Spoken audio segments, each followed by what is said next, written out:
Kami akan membacakan cerpen yang berjudul Pejuang yang dibuat oleh Maria Magdalena Purnomo. Lelaki tua itu selalu suka mengenakan rencana merah putih yang disematkan di bajunya.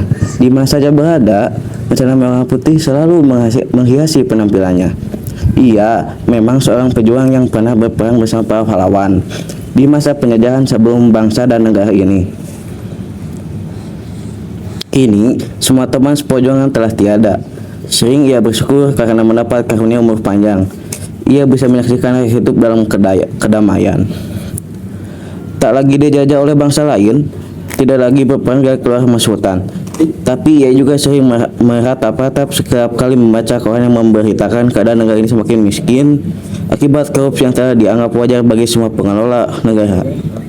Banyak kekayaan negara juga dikuras habis-habisan oleh perusahaan-perusahaan asing yang berkolaborasi dengan elit politik. Kini semua elit politik hidup dalam kemewahan, persis seperti negara pengkhianat bangsa sebelum negara ini merdeka. Dulu, pada masa penjajahan, para pengkhianat bangsa menjadi mata-mata company. Mereka tega merobohkan anak bangsa sendiri demi keuntungan pribadi. Mereka mendapat berbagai fasilitas mewah seperti rumah, mobil, dan juga perempuan-perempuan cantik. Ia tiba-tiba teringat pengalamannya membantai sejumlah pengkhianat bangsa di masa penjajahan. Saat itu ia ditugaskan oleh Jenderal Sudirman untuk membersihkan negara ini dari pengkhianatan bangsa yang telah tega mengorbankan siapa saja demi keuntungan pribadi. Para pengkhianat bangsa adalah musuh yang lebih berbahaya dibanding komponi. Mereka tak pantas hidup di negara sendiri. Kita harus menumpasnya sampai habis. Mereka tak mungkin bisa diajak berjuang karena sudah nyatakan pengkhianat. Jenderal Sudirman berbisik di telinganya ketika ia ikut bergerilnya di tengah hutan.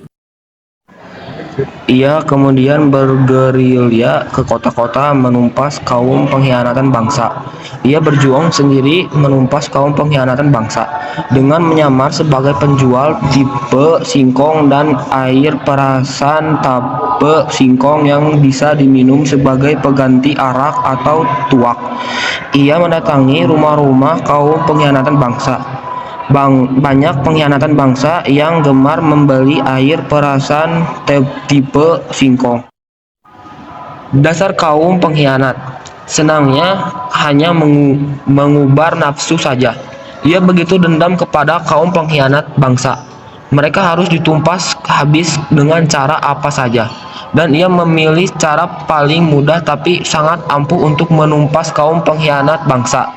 Air perasan tipe singkong sengaja dibubuhi racun yang diperoleh dari seorang sahabat berbangsa Tiongkok yang sangat mendukung berjuang kemerdekaan Indonesia.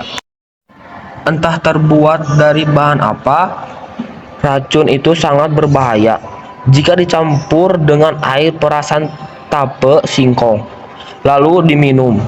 Maka dalam waktu 2 jam setelah meminumnya, maka si peminum akan tertidur untuk selamanya. Tak ada yang tahu betapa kaum pengkhianat bangsa tewas satu persatu setelah meneguk air perasan tipe singkong yang telah dicampur dengan racun. Dokter-dokter yang menolong mereka menduga mereka mati akibat serangan jantung. Dukun-dukun yang mencoba menolong mereka menduga mereka mati akibat terkena santet. Pemuka agama yang mencoba menolong mereka menduga mereka mati akibat kutukan Tuhan karena mereka telah banyak berbuat dosa.